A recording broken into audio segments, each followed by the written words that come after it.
recibí una llamada informándome sobre un accidente que involucraba a mi esposo. Mike, presa del pánico, corrí al hospital donde el médico me dijo que la cirugía había sido exitosa, pero que Mike no había recuperado la conciencia. La incertidumbre de cuándo o si despertaría me pesaba enormemente, y colapsé en la desesperación. Al día siguiente, mi sobrino Tyler, a quien no había visto en años, visitó la habitación del hospital. Me entregó una carta que Mike le había dejado hacía un tiempo, insistiendo en que la leyera a solas. Al leer la carta, descubrí una asombrosa confesión de Mike. Para confirmar su autenticidad, examiné a Mike, quien estaba inconsciente, y encontré pruebas que respaldaban el contenido de la carta, sin que yo lo supiera. El secreto de Mike quedó expuesto, lo que condujo a desarrollos inesperados.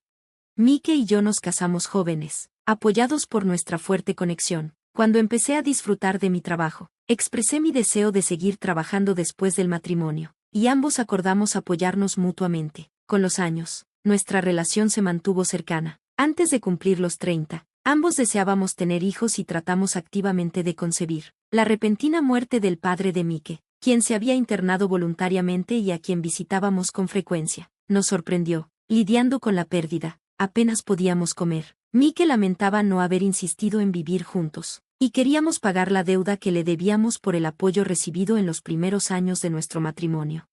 Sin embargo, una dinámica familiar complicada se desató tras la muerte de la madre de Mike. Su hermana mayor, a quien apenas habíamos visto, estaba más preocupada por la herencia que por su padre en duelo y por nosotros. Exigió su parte antes del funeral, y para tranquilizarla, el padre de Mike le dio una suma de dinero por separado con la condición de que nunca más lo contactara. Mike y yo no fuimos informados sobre la venta de la casa de sus padres, lo que hacía probable que su hermana tampoco lo supiera. Preocupados por posibles problemas futuros, decidimos contactarla y repartir los bienes equitativamente para evitar disputas.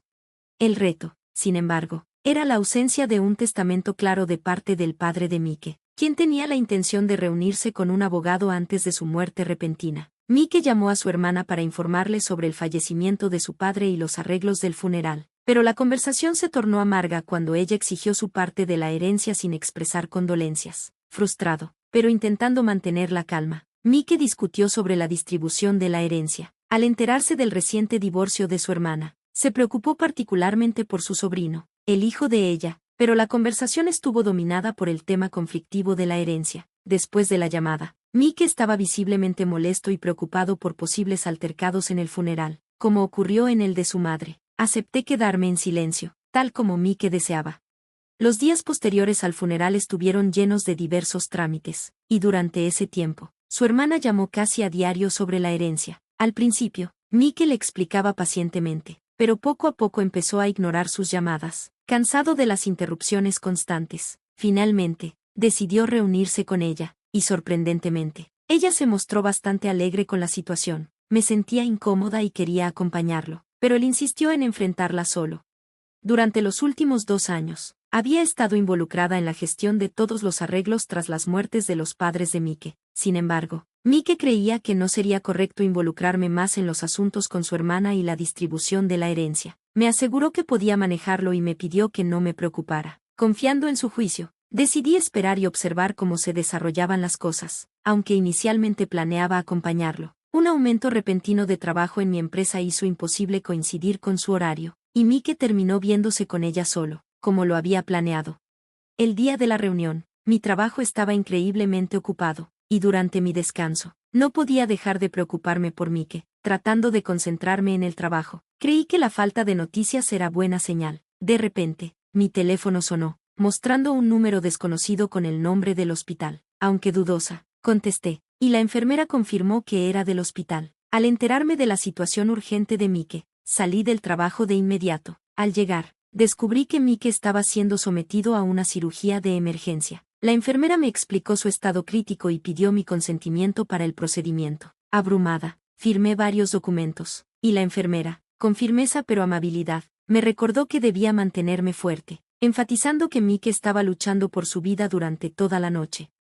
Arreglé la estancia de Mike en el hospital y contacté a varias personas. No fue hasta tarde en la noche que pude sentarme a su lado, aliviada de que estuviera vivo. Las lágrimas fluyeron naturalmente, pero le agarré la mano con fuerza, esperando que recobrara la conciencia. Sin embargo, seguía sin responder. Alrededor del mediodía del día siguiente, la hermana de Mike apareció inesperadamente en la habitación. Era la primera vez que la veía desde el funeral de mi suegra. Preguntándome por qué estaba allí, le pregunté cómo supo de este hospital. Me parecía peculiar, ya que no había salido de la habitación de Mike, por lo que era imposible que me hubiera visto en otro lugar. Ella asumió que Mike estaba con muerte cerebral debido a su estado inconsciente, mostrando insensibilidad, a pesar de su falta de preocupación por su seguridad o sus posibilidades de recuperación. Exigió una compensación por su visita no invitada. Para evitar hacer una escena frente a Mike, le di dinero y la vi salir de la habitación con una actitud imponente. Al salir, llamó a su hijo a la habitación, presentándolo como mi sobrino. Antes de irse, le indicó que cuidara de mí. El niño, al principio dudoso, se acercó y me entregó una carta de parte de Mike, diciendo que se la dio sin que su madre lo supiera. El trozo de papel rasgado parecía contener un mensaje importante de Mike. Rápidamente hojeé la carta, descubriendo que Mike y su hermana inicialmente habían planeado reunirse en un café. Sin embargo, el día de la reunión, ella lo llamó inesperadamente a su casa. Mike, sintiendo algo raro, decidió documentar los eventos mientras se mantenía alerta. La carta revelaba una misteriosa herida en la época de la muerte de su madre, un incidente que había tratado por su cuenta sin que yo lo supiera. A medida que avanzaba en la carta, una historia asombrosa se desplegaba. Durante las disputas por la herencia de su madre, Mike sintió una sensación extraña en la pierna después de caminar entre una multitud. Para su sorpresa, encontró un corte profundo en su muslo y un cuchillo utilitario en su bolsillo. Con la hoja oculta, su hermana ahora asumía la responsabilidad de la herida, diciendo que había apuntado a una arteria en la multitud, pero había fallado. Incluso sabía la ubicación exacta de la herida. Revisando el muslo de Mike mientras estaba inconsciente, encontré el viejo corte, proporcionando una prueba clara de la intención maliciosa de su hermana. Mientras la ira crecía en mí, volví a vestir a Mike y me concentré en la carta. Mike expresaba su convicción de que su vida estaba en peligro y había escrito la carta apresuradamente mientras su hermana salía brevemente de la habitación durante su discusión sobre la herencia. Curiosamente, ella insistió en tener a su hijo presente durante esta discusión, planeando usarlo como cebo en un intento lacrimoso de obtener una parte mayor de la herencia. Sintiéndose amenazado, Mike había instruido a su sobrino para que me diera la carta si algo le sucedía. La carta también mencionaba evidencia en el bolsillo interior de su chaqueta. Buscando en la chaqueta, intacta desde que la enfermera me la entregó, encontré una grabadora de voz. Las manchas de sangre indicaban la gravedad del accidente, y Mike había protegido la grabadora para preservar la evidencia, arriesgando su vida. Al escuchar el contenido impactante, me di cuenta de que era una prueba que podría incriminar a su hermana. En un estado de incredulidad, contacté a la policía de inmediato. Poco después, la hermana de Mike regresó, alegremente satisfecha y exigiendo la silla que estaba usando. Mientras se retocaba el maquillaje, le pregunté sobre el resultado de la distribución de la herencia. Mintió, diciendo que Mike había accedido a darle una parte mayor. Cuando la cuestioné sobre el accidente, afirmó no saber nada. Decidí no confrontar sus mentiras de inmediato y le hice otras preguntas sobre recuerdos con Mike, su padre, su divorcio y su situación de vida actual. Al preguntarle sobre la reunión en el restaurante y los eventos subsiguientes capturados en la grabadora de voz, pronto se irritó, rechazando mi participación al declarar, él era mi padre. Tú solo eres una extraña que se casó con la familia. A pesar de mi conexión indirecta con la herencia, el accidente que casi le cuesta la vida a Mike me implicaba de manera profunda. Le imploré que dijera la verdad, pero respondió con visible indignación, preguntando si creía que estaba mintiendo. En respuesta, reproduje la grabación que Mike había arriesgado su vida para salvar. La grabación comenzaba con Mike expresando su preocupación por la dificultad de la conversación y su intención de grabarla como evidencia. Su hermana inmediatamente lo presionó para que le diera una parte mayor de la herencia de su padre, inicialmente reservada. Afirmó que necesitaba ayuda para criar sola a su sobrino. Sin embargo, cuando Mike rechazó su sugerencia y le exigió que pidiera pensión alimenticia a su exmarido, su comportamiento cambió drásticamente. Confesó haber infligido el corte en el muslo de Mike durante la disputa por la herencia de su madre, admitiendo que pensó que eso aumentaría su parte. Mike cambió hábilmente de tema y sugirió mudarse a un lugar público, invitándola a un restaurante de pescado cercano. Sin embargo, su actitud volvió a cambiar, y salió a prepararse. En ese momento, Mike rápidamente me escribió la carta, confiándosela a su sobrino y mencionando la grabadora de voz, con la esperanza de que yo la encontrara. Después de salir de su casa rumbo al restaurante, Mike invitó a su hermana a almorzar. Al salir, Sugirió consultar a un abogado debido al estancamiento en su discusión. Cuando Mike dijo que se dirigía a casa, su hermana insistió en acompañarlo hasta la estación. Durante su caminata, trató de disuadirlo de involucrar a un abogado, lo que llevó a una conmoción y a voces llamando a una ambulancia. La grabación se detuvo, posiblemente debido al tratamiento de emergencia. Su hermana inicialmente parecía sorprendida, luego se mostró desafiante, descartándolo como una pelea entre hermanos sin relación con la disputa por la herencia. Sin embargo, señalé que esto probaba que la caída de Mike no fue un accidente, sino un incidente intencional. La policía, que había llegado durante la ausencia de su hermana, confirmó el contenido de la grabadora de voz. Mi cuñada jadeó incrédula, dándose cuenta de que no podía escapar de su responsabilidad. Detectives vestidos de civil, que se hacían pasar por visitantes, bloquearon la entrada, dejándola sin una ruta fácil de escape. Al darse cuenta de la gravedad de sus acciones, su actitud arrogante se transformó en miedo. La policía la arrestó, ignorando sus intentos de desviar la culpa con respuestas indiferentes. Entregué la grabadora de voz al investigador principal. Después de que el drama de mi cuñada se calmó, apareció otra persona, el exesposo de ella. Lo había llamado al contactar a la policía, y cuando el sobrino vio a su padre, exclamó, «Papi», y saltó a sus brazos. El exmarido de mi cuñada me saludó con una inclinación de cabeza mientras abrazaba a su hijo. Era la primera vez que lo veía desde el funeral de mi suegra.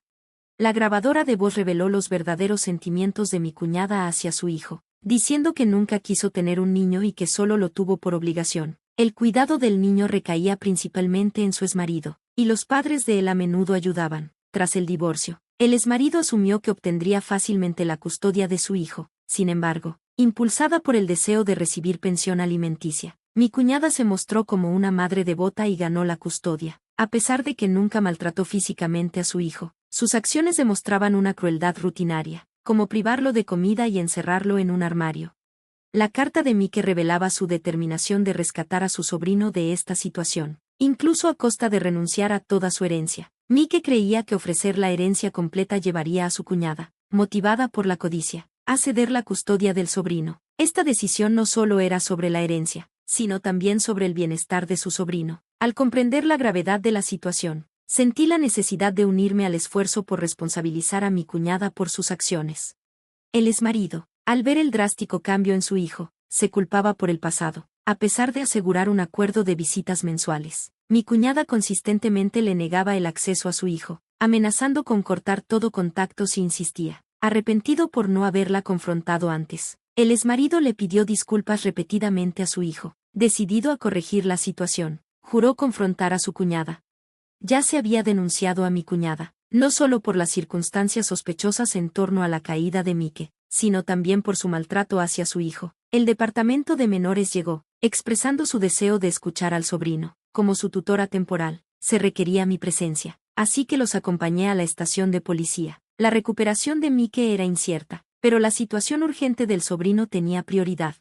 En la estación de policía, hubo un enfrentamiento entre el exmarido y mi cuñada. En un momento de desesperación, ella hizo acusaciones absurdas, llamando a su hijo un hijo del demonio. La policía, sin dejarse influenciar por sus afirmaciones, la detuvo, con mi cuñada bajo custodia. La atención se centró en la custodia del sobrino. Basado en declaraciones grabadas y el testimonio del niño, se decidió que debía quedarse con su padre. El sobrino, feliz de vivir con su papá, ahora estaba asegurado de una vida más cómoda. Después del interrogatorio policial, regresé al hospital, decidida a quedarme al lado de Mike. A la mañana siguiente, Mike recuperó la conciencia. Siguiendo su solicitud, llamamos al detective, y Mike reveló que su hermana lo había empujado por detrás. Los forenses confirmaron las huellas de su hermana en la chaqueta que Mike llevaba puesta en ese momento. Confrontada con pruebas irrefutables, mi cuñada fue arrestada. Mike exigió una compensación y el pago de los gastos médicos de su hermana, pero su situación financiera era grave. Eventualmente, Mike propuso dividir la herencia de su padre de manera equitativa, asegurando su compensación y cubriendo los gastos médicos. El dinero de su hermana se agotó mientras despedía repetidamente a abogados, lo que resultó en un juicio sombrío. El cuerpo demacrado de su sobrino se recuperó, y la custodia fue asegurada exitosamente por su exmarido. Ahora viven en paz con el exsuegro de Mike y sus padres. Después del alta de Mike, comencé a sentirme mal, y un chequeo reveló que esperábamos una nueva vida. Ayudamos a criar a nuestro hijo para que siempre sonriera y fuera amable. creyendo que nuestra felicidad apenas comenzaba.